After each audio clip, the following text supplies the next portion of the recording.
I never thought the person who'd betray me the most would be my own sister. It started with a dream, my dream.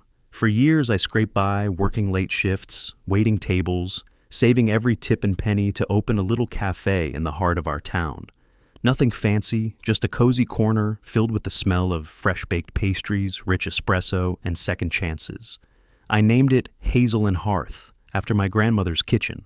It was my heart in brick and mortar, and for a while, it was everything I'd hoped it would be. Regulars came in for my signature cinnamon rolls, students lingered with laptops, and old couples held hands over coffee like it was still 1965. I was exhausted but proud. It was mine. Something I built with my own two hands. Then came the pandemic. Rent piled up. Suppliers raised prices. And I, stupidly maybe, turned to family. My younger sister Lena was always the charming one. Straight teeth, business degree, could sell ice in a snowstorm. We were close growing up, or so I thought. She offered to help, said she believed in me, in the cafe, said she wanted to invest, not take over. At first, it felt like a godsend. She poured in just enough money to keep the lights on, helped streamline some of my ordering systems, took over the books, which I'd never been good at. I felt relieved, grateful even. But then, little things started to change. The chalkboard menu I hand-wrote each morning, replaced by digital screens. The vintage mugs customers loved, tossed for branded merchandise. The soft jazz playlist I curated over years, gone. Now it was pop hits on rotation. And Lena. She stopped asking, started telling me what to order, telling the staff what to do, telling me to think bigger. Then one day, I walked in and saw the sign on the door, Hazel Hearth, a division of Brew and Bean, a corporate coffee chain.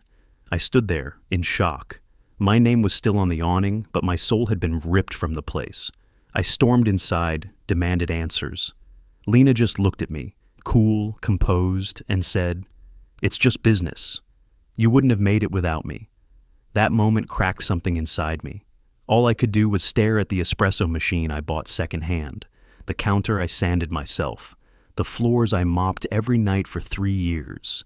Everything felt foreign, polished, packaged, sterile.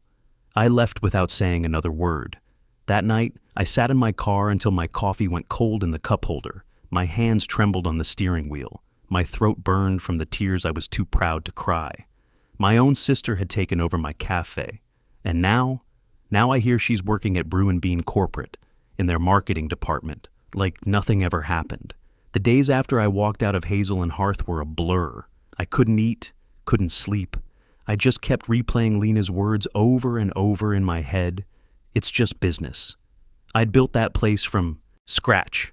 She'd waltzed in with a few $1,000s and acted like she owned it. And now, she did. People in town noticed. My absence. The new sign. The strange, polished vibe that had taken over the place. Some of my regulars even called me, confused. "Hey, you okay? I haven't seen you at the cafe lately. That girl with the clipboard said you were taking a step back." A step back? I hadn't taken anything. I'd been pushed, gutted, but I didn't tell them that. Not yet. I was still processing it all myself. I told everyone I was just taking a break. I told myself the same thing.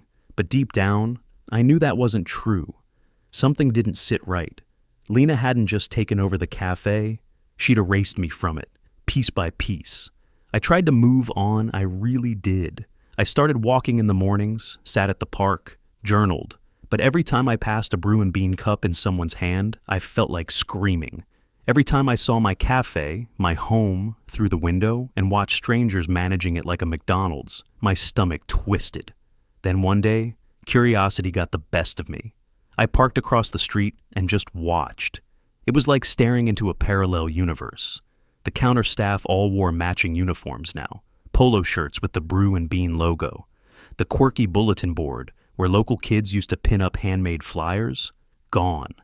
The mismatched chairs I collected from estate sales, replaced by sleek, lifeless furniture you'd find in a doctor's office lobby. And Lena, she was nowhere in sight.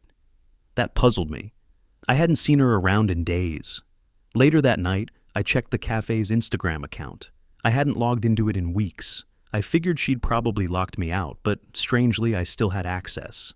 My thumb hovered for a second before I tapped Messages. There were dozens, maybe hundreds of unread DMs.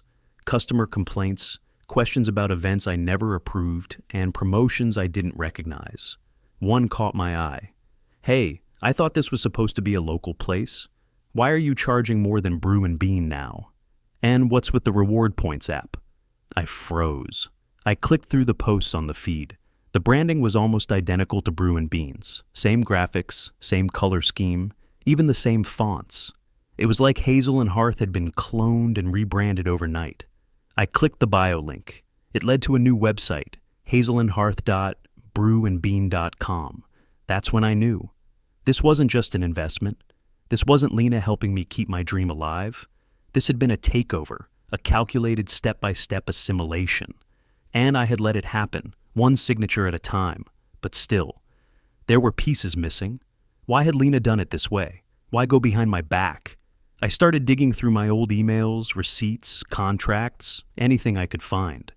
And that's when I stumbled on something I'd missed before, a legal document buried deep in my inbox. It was labeled Equity Expansion Agreement, H&H. I opened it. My heart sank. In the fine print, nestled between dense legal jargon, were the words, "Majority ownership will be transferred to the investor upon debt threshold breach." Debt threshold breach. I vaguely remembered signing it. I'd been desperate at the time. Bills were piling up.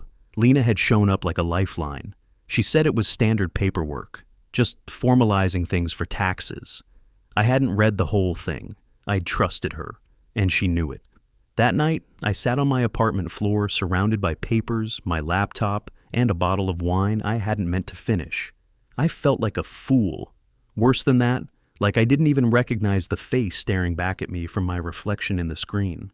The betrayal wasn't just in the contract.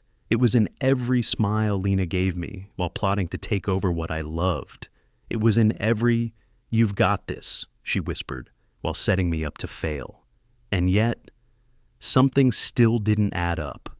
Why would she go to all that trouble, just to hand it off to a chain? I had no proof, but the pit in my stomach told me there was more. Something bigger. Lena hadn't just helped a corporate chain absorb my cafe, she had planned it, and I was going to find out how deep that plan went. I wasn't just angry anymore, I was focused. The betrayal still stung like an open wound, but something had shifted in me. For the first time since losing Hazel and Hearth, I wasn't drowning in confusion or self-pity. I was thinking clearly, sharply, and I was ready to do something about it. I started with the paper trail. That night, I dug back into my old bookkeeping files, every invoice, every tax form, every digital receipt.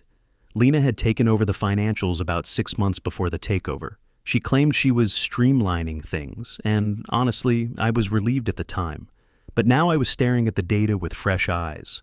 It didn't take long to notice something strange. Several vendor payments had doubled within weeks of her getting access. Flour, coffee beans, milk orders, skyrocketing numbers that didn't match what we were actually using. And the delivery names on the invoices, they weren't coming to Hazel and Hearth. They were going to another address entirely. I typed the location into Google Maps. My heart nearly stopped.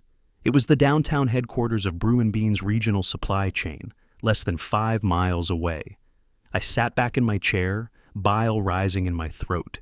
She had been funneling our ingredients, my inventory, straight into Brew and Bean's system.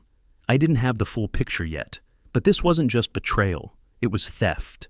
And then I remembered something. One of my old employees, Josie, had quit around the same time Lena took over. We hadn't spoken since. It had been a messy departure, and I'd assumed she left because of the stress of the transition. But now, I wasn't so sure. I reached out. She answered on the second ring, her voice cautious but curious. "Hello? Hey, Josie. It's me, Ava." There was a pause. Then, "Wow. Hi. I didn't think I'd hear from you again." I got straight to the point. "Listen, I need to know the real reason you left. Was it because of Lena?" Silence. Then a long, shaky breath. "She threatened me," Josie said quietly. Told me if I said anything about the shipments, she'd ruin my reference and say I stole from the till. I didn't know what to do. I just got out. My grip tightened on the phone. What shipments? There were pallets showing up at night, branded with Brew and Bean logos, stuff we never used. I tried to ask questions, but Lena said it was cross-promotion. She even made me sign a non-disclosure. My jaw clenched. I asked her to meet me the next morning, and bless her, she did. We met at a diner on the edge of town. Josie showed up with a manila folder stuffed with old shift schedules, delivery slips, and screenshots of internal messages Lena had sent the staff. One message made my blood run cold. Don't log today's inventory change. Brew and Bean pickup at 7 p.m., confirm with dispatch. There it was, proof.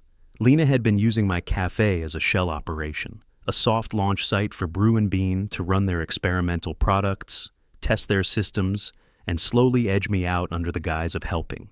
I leaned back in the booth, completely numb. Why? I muttered, not really expecting an answer.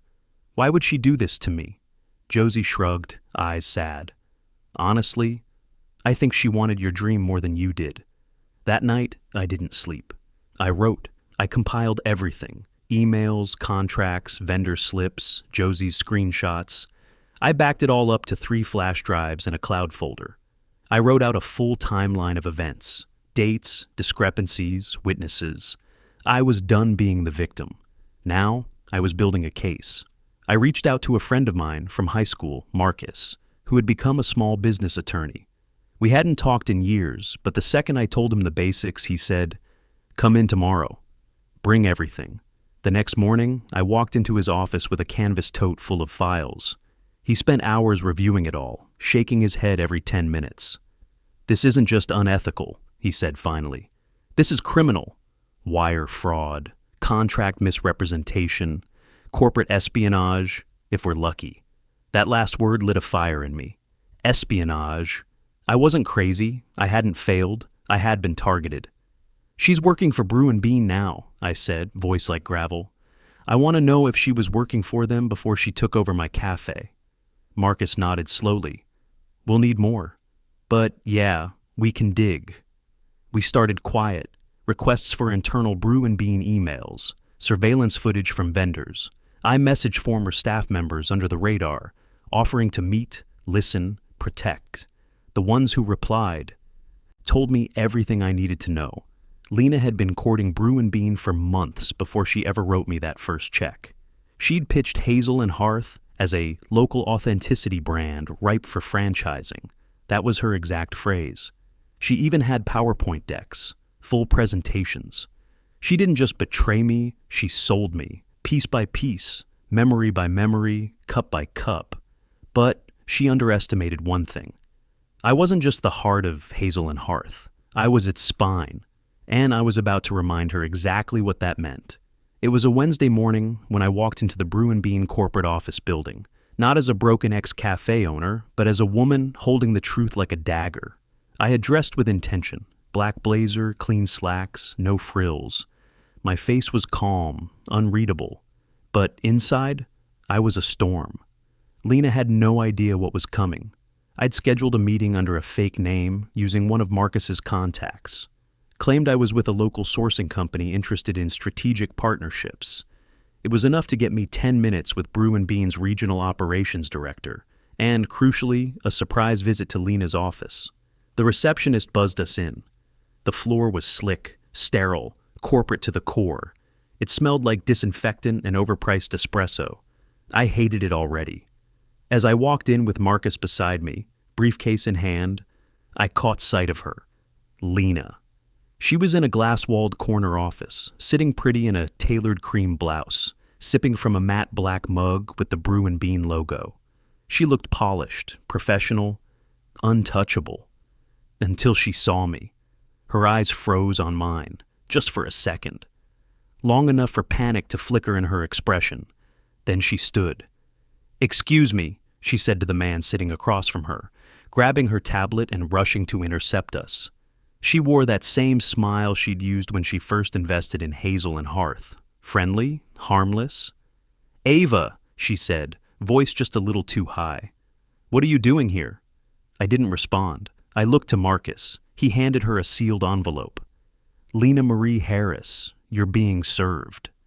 Notice of impending civil action regarding misrepresentation of contract, unlawful transfer of assets, corporate collusion, and theft.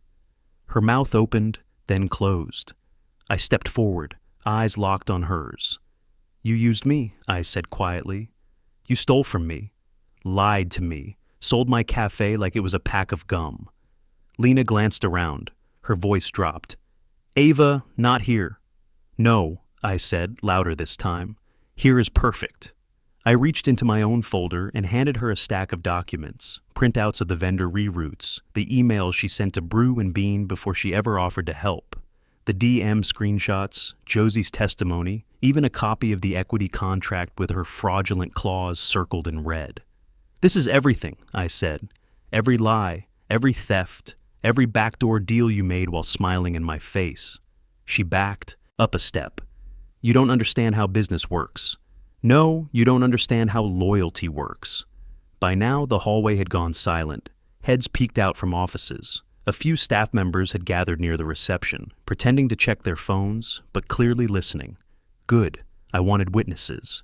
I built that cafe from scratch, I said, my voice clear and fierce. You didn't just steal my business. You hijacked my life. You turned my passion into your bargaining chip. The regional director, a sharp-looking man in his 40s with graying temples, stepped out of his office and frowned. Is there a problem here? Marcus stepped forward. Actually, yes. We have sufficient proof that your employee, Miss Harris, deliberately misrepresented her ownership over Hazel Hearth and funneled company resources into a private enterprise under false pretenses. We'll be filing a cease and desist as well as preparing our case for court. Lena's face drained of color. This is ridiculous. They have no case. We have everything, I snapped. And if you think I won't go public with it, you're wrong. I turned to the director. You want to keep Brew and Bean clean? Then you'll want to look into every deal she made under your name. Because I promise you, if this goes to trial, it'll be more than just a lawsuit. It'll be a scandal. He stared at me for a long moment, then turned to Lena. Let's talk, he said curtly. Lena shot me a look, half fury, half desperation, as she followed him down the hall. I didn't follow. I didn't need to. My job was done. 2 days later, the press release hit the wires. Brew and Bean severs ties with regional marketing executive following allegations of ethics violations. They didn't name her, but everyone who needed to know knew. Lena tried to call me. I didn't answer. I watched as her social media accounts quietly went dark. Her LinkedIn status changed from marketing executive to open to work. And the cafe? Brew and Bean backed out entirely. With pressure from Marcus and a threat to escalate, they surrendered their claim to Hazel Hearth, nullifying the contract on the grounds of improper acquisition. But the best moment came when I walked back into my cafe. The digital screens were gone, the branded mugs boxed up, and my old crew, they came back, one by one. Josie cried when I handed her the keys and said, "Help me bring it back." I stood in the center of the cafe that night, lights low, cinnamon and espresso in the air, heart still heavy, but beating strong. I didn't just get my cafe back, I got me back. And Lena, she finally had to sit with what she'd done, not in a corner office, but in silence. In the days that followed, the dust began to settle, but the silence carried its own weight. Lena went quiet, no calls, no messages, no attempts to defend herself. Her name was quietly removed from Brew and Bean's leadership page.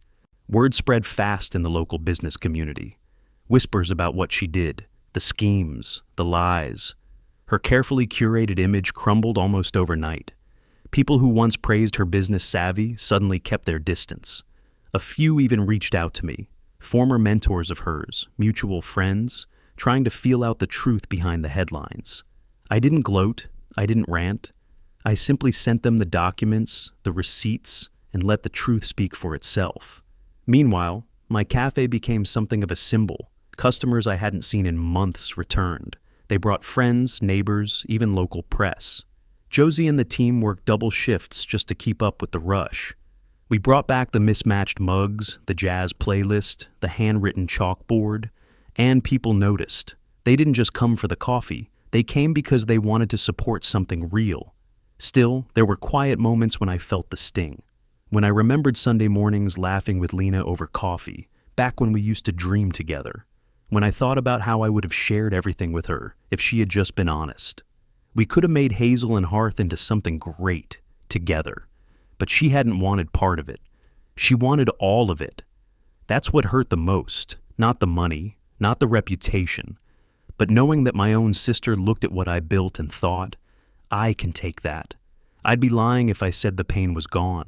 It wasn't, but it had become quieter, no longer a scream in my chest, just an ache in the background.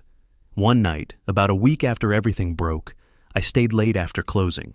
The cafe was empty, the lights low, and a soft rain tapped against the windows. I stood behind the counter, running my fingers along the worn edge, thinking about the girl I used to be when I opened this place. She was still here, bruised but not broken, changed but still standing. The betrayal had taken a lot from me, but it had also given me something back. A fire I thought I'd lost.